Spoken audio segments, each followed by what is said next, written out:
All right, let's take our seats. We're going to finish the day out.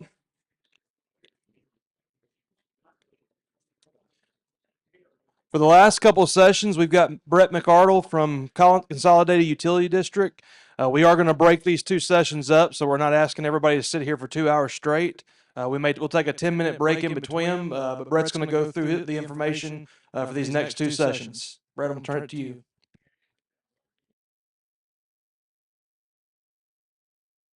Everybody, yeah, I can hear. Okay, this is good. It's working now. All right, so a little bit of housekeeping, just one or two tasks to start off with. One is that you'll notice it's a different title than what's on the page there. We will be covering the same information. It's just different titling sequence, and we'll have the second presentation first presentation second. No big deal. We'll all be covering the same stuff. Also, I brought with me a clipboard where folks can sign up for the CUD Ratepayer newsletter, and if anyone does not receive currently TN Utility News, we can if you can capture your email and let us know which, or if you want to get both of those, just hit the check box and we'll follow up with you about that. So, yes, my name is Brett McArdle. I serve as Communications Manager for Consolidated Utility District in Murfreesboro. We serve Rutherford County. We have a little bit over 200,000 individual customers in our utility. And what I want to speak to today is the idea of how utilities of all sizes can flex their muscles through communications. Because we have a lot to flex about, honestly. And so let's get into that and move forward here. What do we mean by flexing? We're talking about getting on the mental radars of our ratepayers, because quite honestly, in the public works sector, you don't tend to get noticed a whole lot. This is a sector of the economy that is often underappreciated, and we want to make sure that we can work to change that. Now, I know that you'll notice I have these three letters here, VAC, and we're going to speak to that specifically. What is VAC?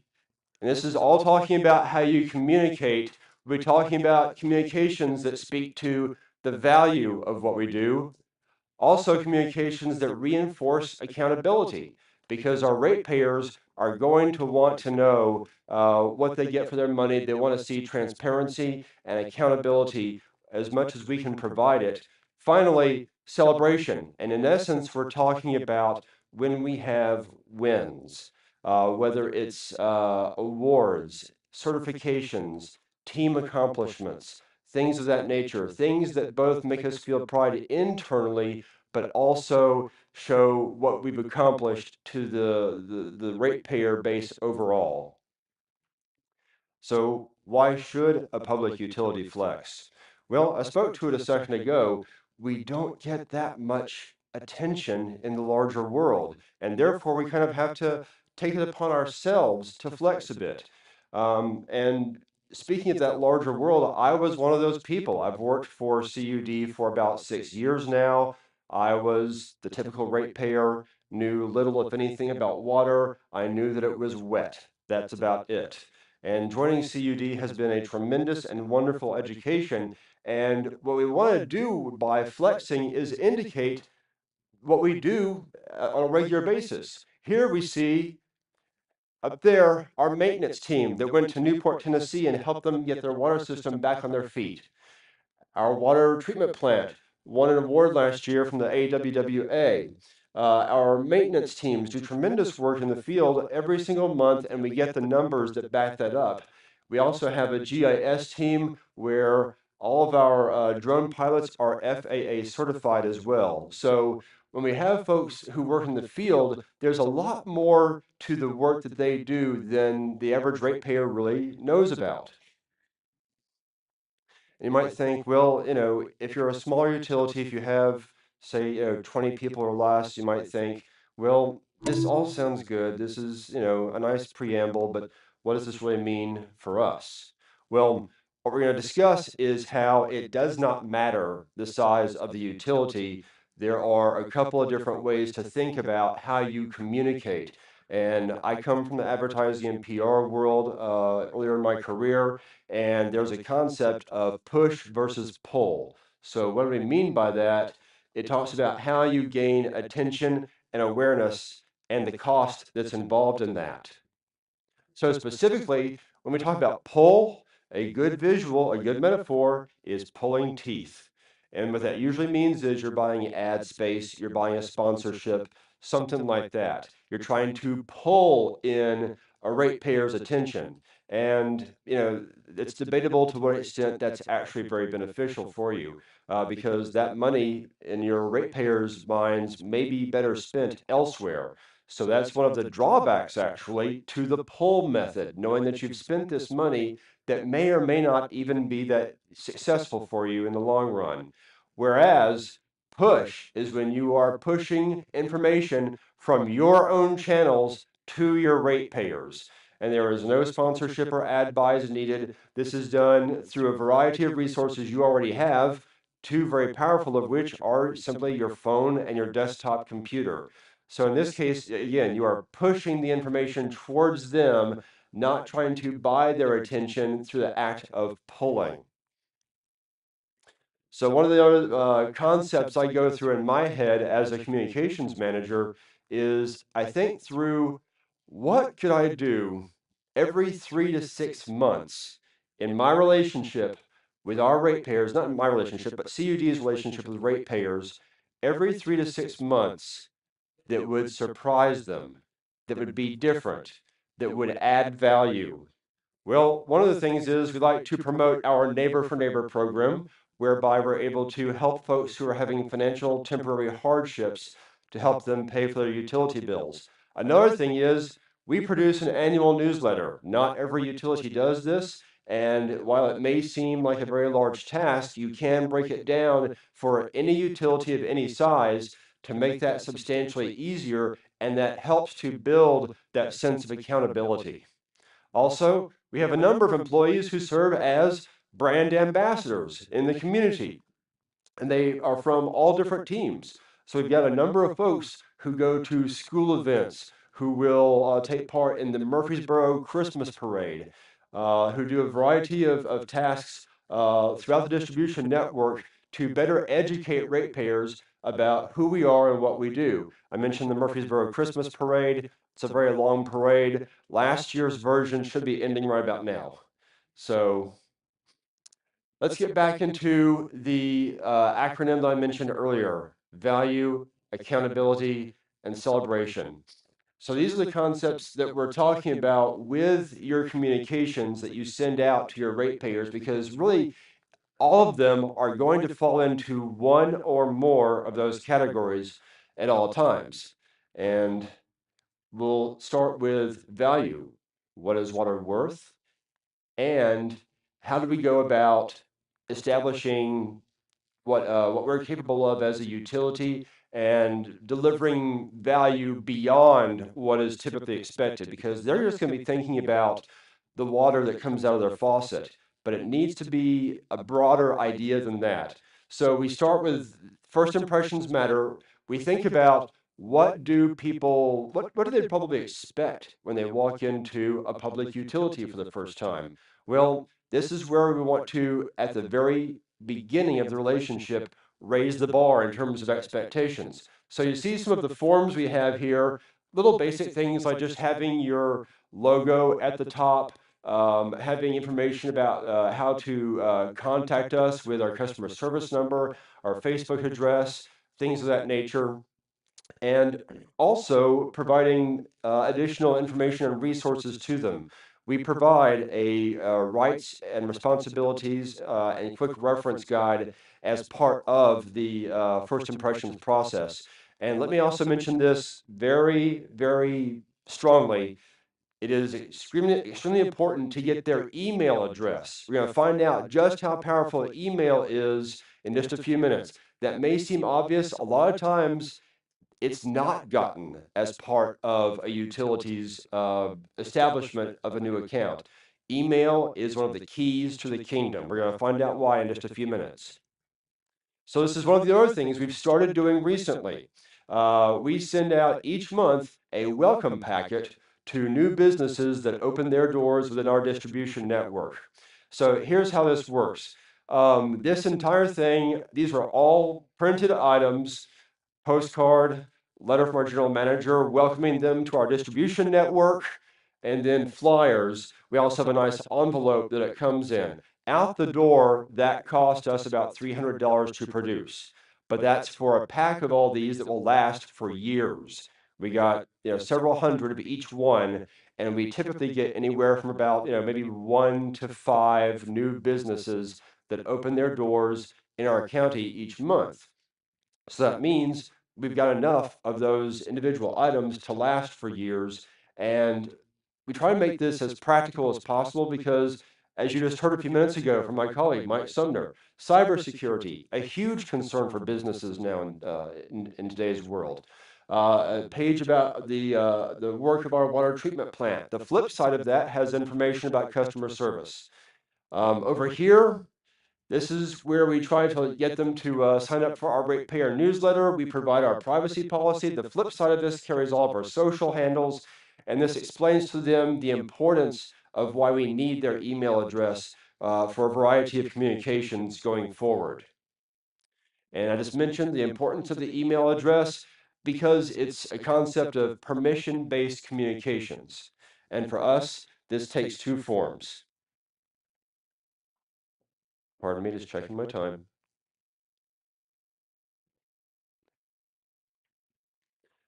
All right. So this is the welcome email that we send out every week. This goes out like clockwork. You'll see how it's structured. Our logo at top, so folks always recognize that it's from us and it's legitimate.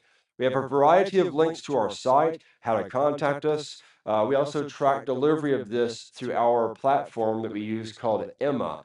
Emma, we used to use Constant Contact. The pricing for that kept going a little bit higher. We did some comparison shopping. Emma is based in Nashville, and that just happens to be very convenient for us in terms of both reduced cost and ease of access to help from them. But with this, I just set up this whole thing one time. This is now a 5-minute task at best each week because I have the template already set up. All I'm doing is dumping email addresses into it, the new email addresses from our new residential customers each week. And that's a very simple act to do. And when was the last time you got a welcome email from a public utility? We do that. This is a very, very simple process, and it's a great way of building on those first impressions.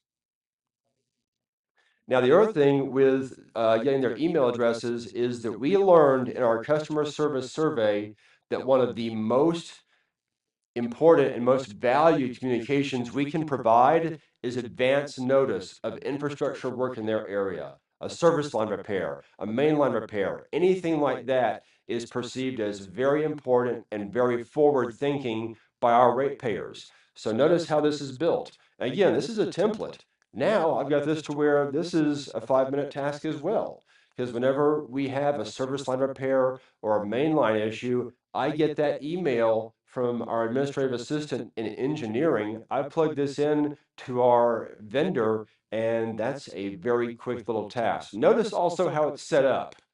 Notice the explanation here. It's very, very general. I don't get into specifics.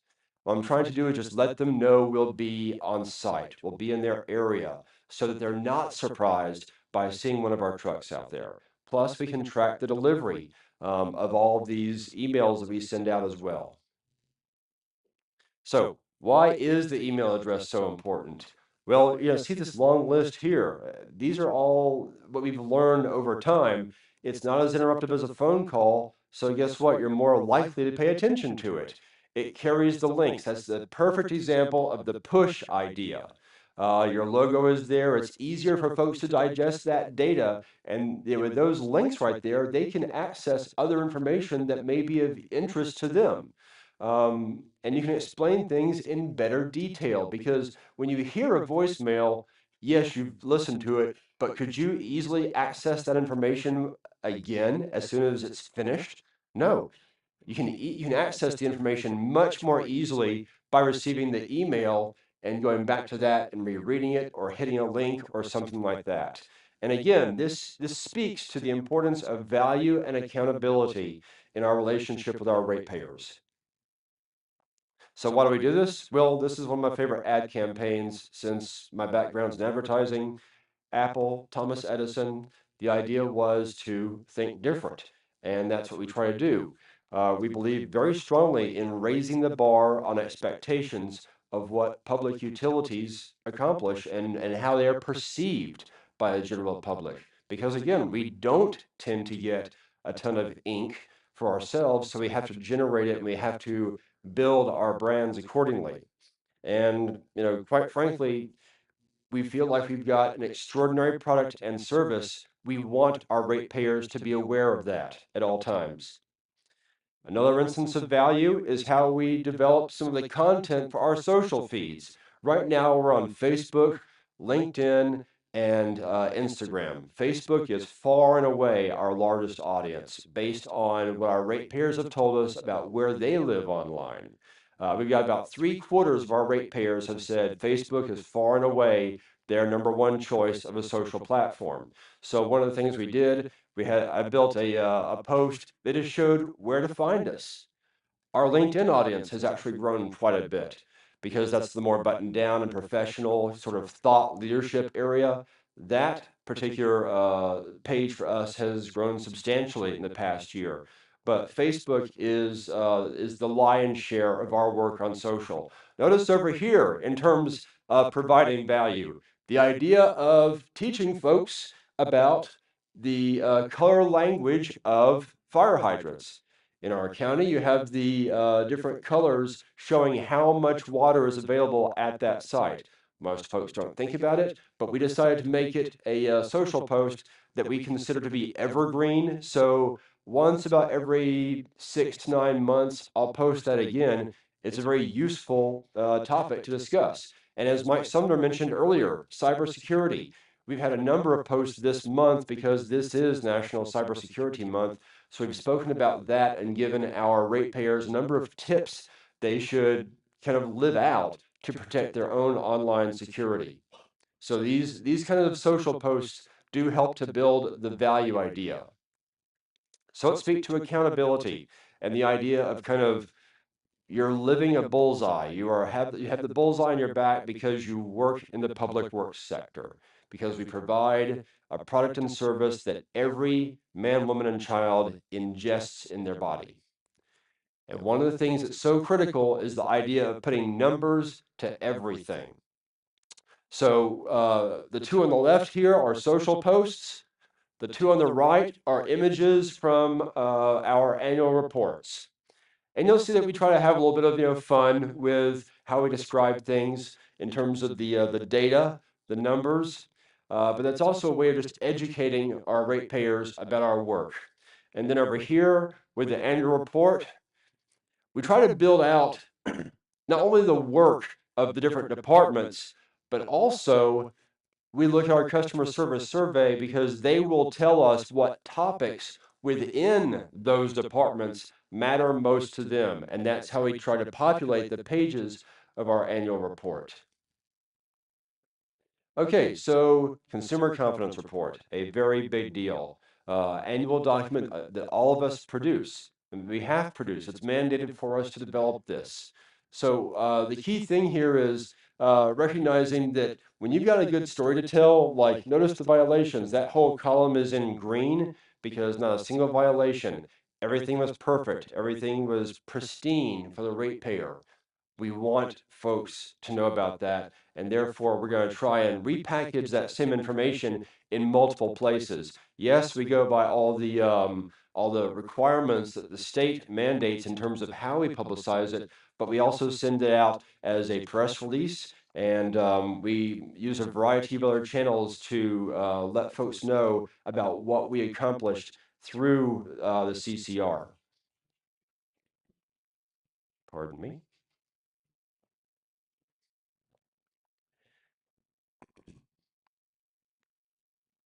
Pardon me for a second.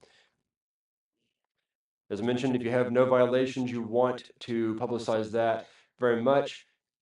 What do you do if you do have a violation? Well, the first policy is honesty. You have to let folks know. There's no way around that. We do know that honesty buys grace.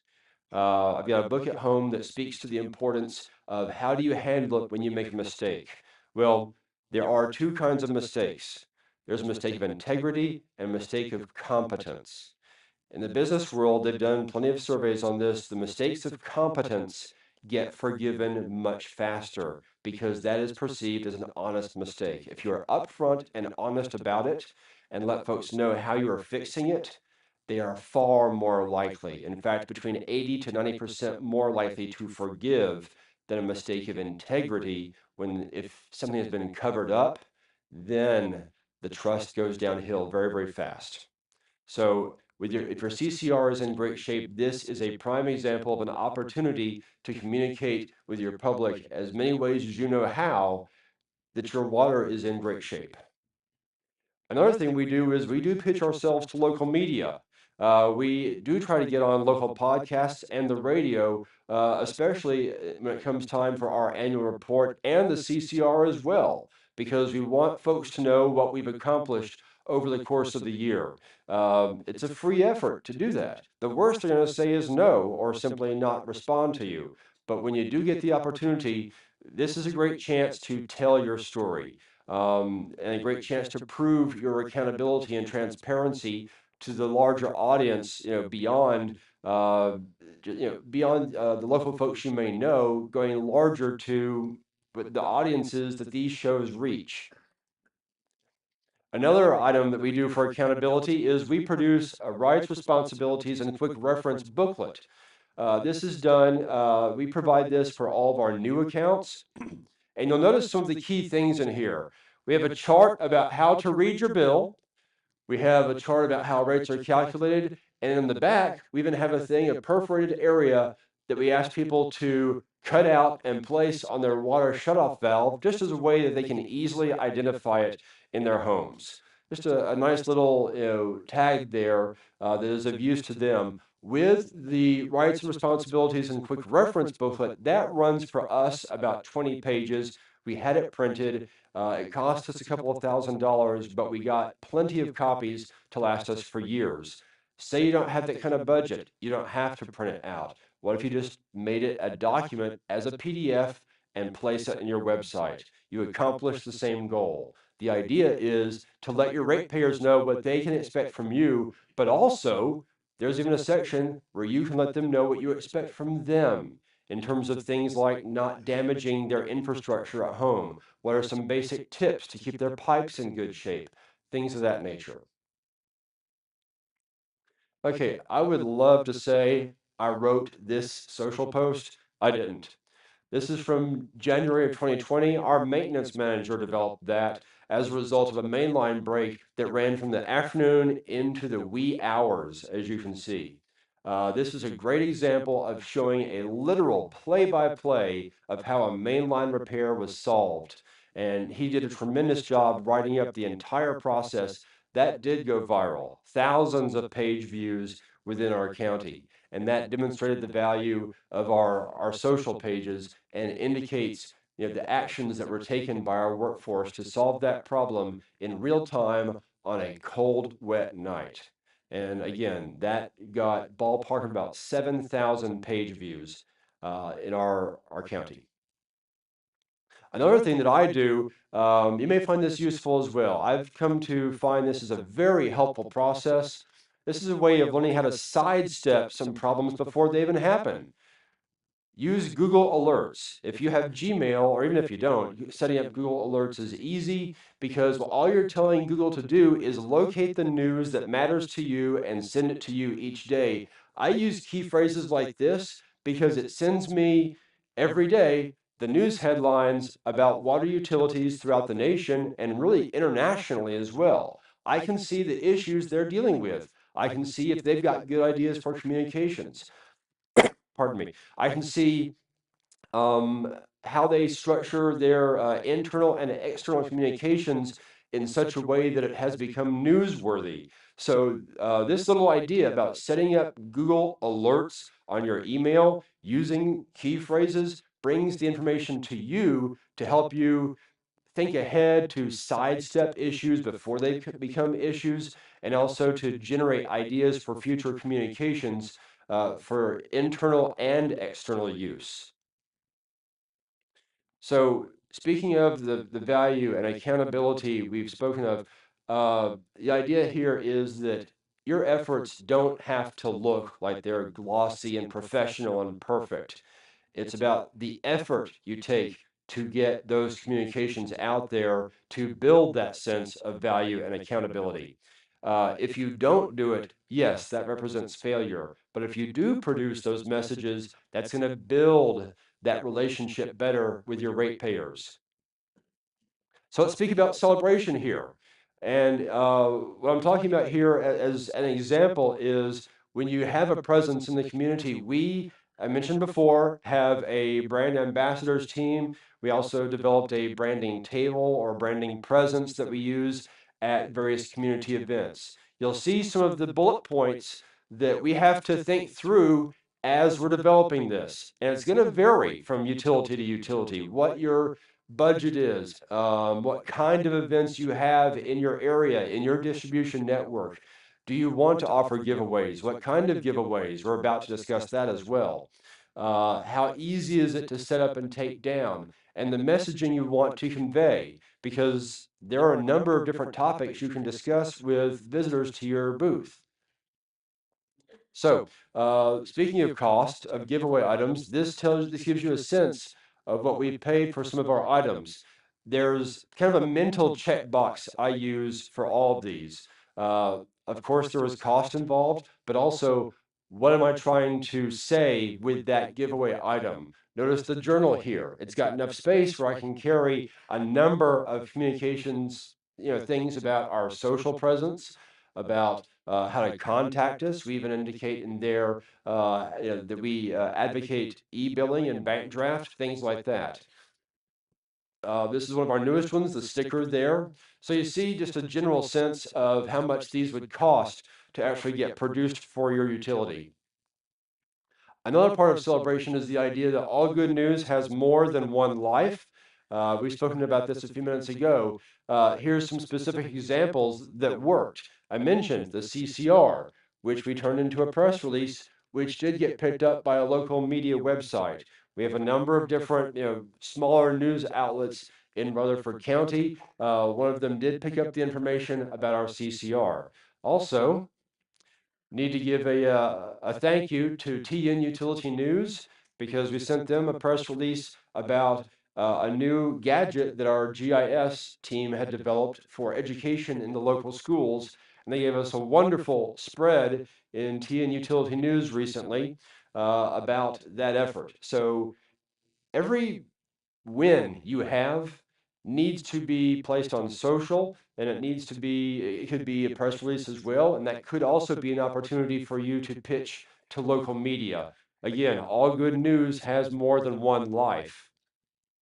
But there is a mistake to avoid, and that's going to be if you place it in your website, chances are folks are not going to your website for human interest stories and wins. We learned this the hard way. My first couple of years, I was not only adding content to our website, I was adding our wins. And when I looked at Google Analytics, I realized no one was going there to read those stories. Social media, they were. But the thing is, your website is transactional. Chances are that is the nature of how people view it. In fact, if you choose to look at Google Analytics, chances are your homepage, payment information, career information, jobs, things of that nature, those will be your top performing pages. Social media is going to be your best place for those human interest stories and your wins. I'm a big believer in making an internal newsletter. I think this is critical to building your culture. And in our case, we do it once a month, and it varies in terms of length and content. But if you've got a smaller utility, it does not have to be a large effort.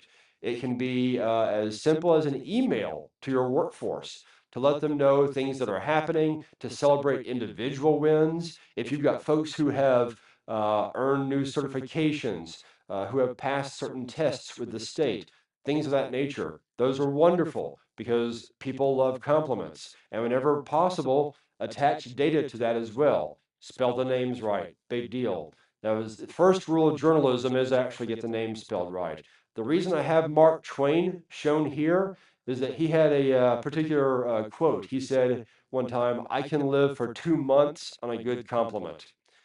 I think that undersells it. I think people can live for 6 months on a good compliment. And the internal newsletter is an opportunity to complement your workforce. And those opportunities for respect and appreciation pay off in loyalty, in effort produced by your employees. The internal newsletter, I am convinced, is a powerful item for communication. Another thing is sometimes just the importance of walking away for a minute. Some of my best ideas come to me in the shower.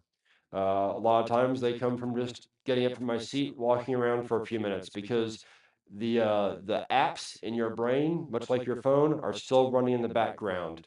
So it's good sometimes, of course, to get off the screens and give your brain space to wander, walk away, and come back. Another thing with regard to celebration, I mentioned our annual report earlier.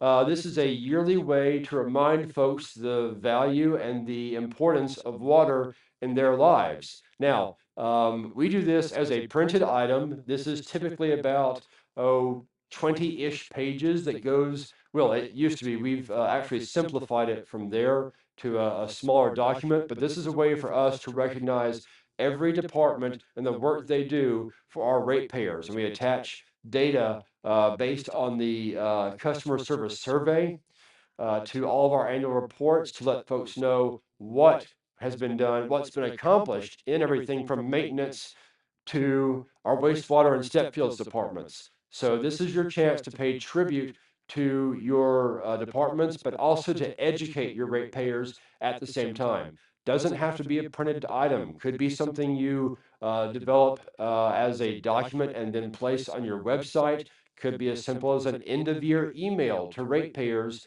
with statistics. And guess what? If it's an end of year email, what does that mean? It means you have to have their emails, back to that again. So that's another indication of the importance of getting emails when they first sign on as new customers. And so I mentioned a few minutes ago about being out in the community. Here are some specific examples. One thing we do, typically about once a year, we host a legislative luncheon with local and state elected officials. A good opportunity to get them together and discuss the needs of our utility and just simply, chat, get to know them better, and so on. We also do a number of school functions, as you see here. One thing that was fun, we've started doing this thing where we serve as science fair judges. That's a really cool thing to check with your local school system about. Do they have a science fair? Could you serve as judges? You could even give out a trophy that has to do with perhaps a science fair project that shows the best use of water by a young person. So these are some examples of how we try to get out in the community and celebrate who we are and show folks the breadth and the depth of our work. So as you're flexing, it's important to also think about the audiences you're reaching because you're going to have probably three main audiences. Each of those audiences will have their own specific needs and interests. So let's go into each right quick. So children and students, in our experience, these are typically the topics and interests they have.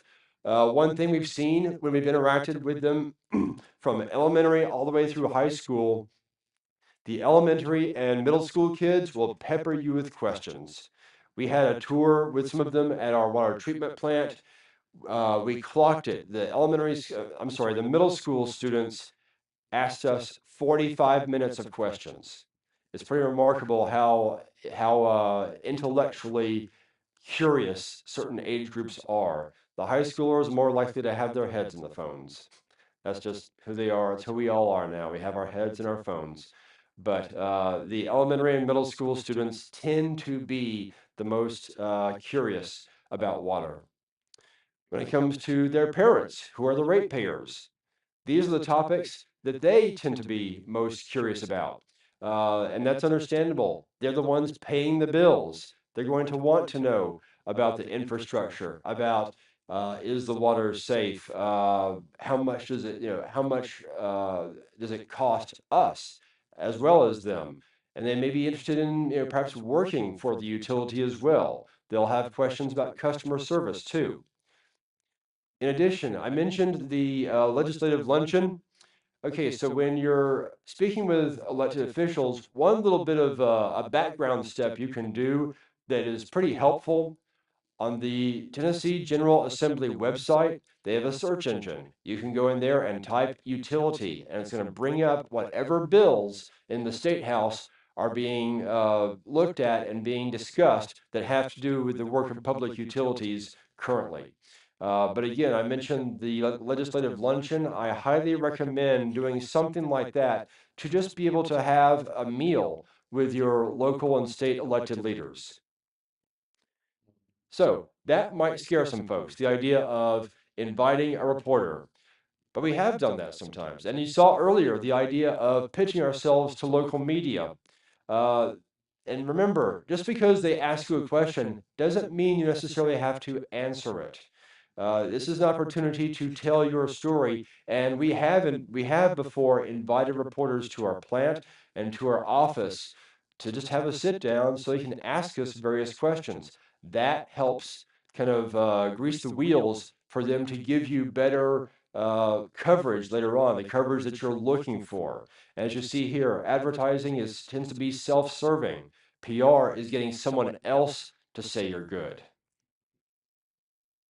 So the point of all of this, let's discuss some key ideas here, because again, we're talking about utilities of all sizes. We have to make this germane for everyone from 5 employees to 500. I believe really strongly in this slide because it is a really powerful chain reaction that data provides. Because, and we're going to speak to the customer service survey in the next segment, in the next presentation. When you get those findings, those lead to your dashboards, which become social content, and you can trace all the way to trust. And trust is the backbone of all commerce. A friend of mine who works in website development once told me, he said, people think that Google sells page rankings or advertising. No, they sell credibility and trust, because what you see at the top of the page, you perceive to be more trustworthy than the things at the bottom of the page or on subsequent pages. Well, as much as we're in the business of water and how crucial that is, we're also in the business of trust, because people are trusting that whenever they turn on that faucet, that they are getting something that is healthy for their bodies. And so trust is critical for all business transactions. And here we speak to the 4 things that I think are critical with regard to our kinds of communication. We are trying to be seen as trusted stewards. Again, there's that word trust. We want to put a face to our utility, because all too often we are perceived as kind of nameless and faceless public entities. Again, as I mentioned in the first part, we get so little ink. We need to be able to put faces to our work. We want to be able to build goodwill, because eventually you will withdraw from that account for some reason or the other. If there is some issue that comes up, if you have built the goodwill in advance, then you will be in good shape to be able to withstand customer questions and concerns. And finally, we do want to help ratepayers see what we do differently. We want them to be able to appreciate the work of public utilities in ways that they had not before. So I know we finished a bit early, but that's going to conclude the presentation. What I've done with both my presentations is there's a QR code here. If you're interested in downloading the presentations themselves as PDFs, just hit that QR code and you can get the full PDF of all of it and the notes from it as well. So again, we have finished a bit early, and we will be ready for the next presentation in just a bit. Thank you all.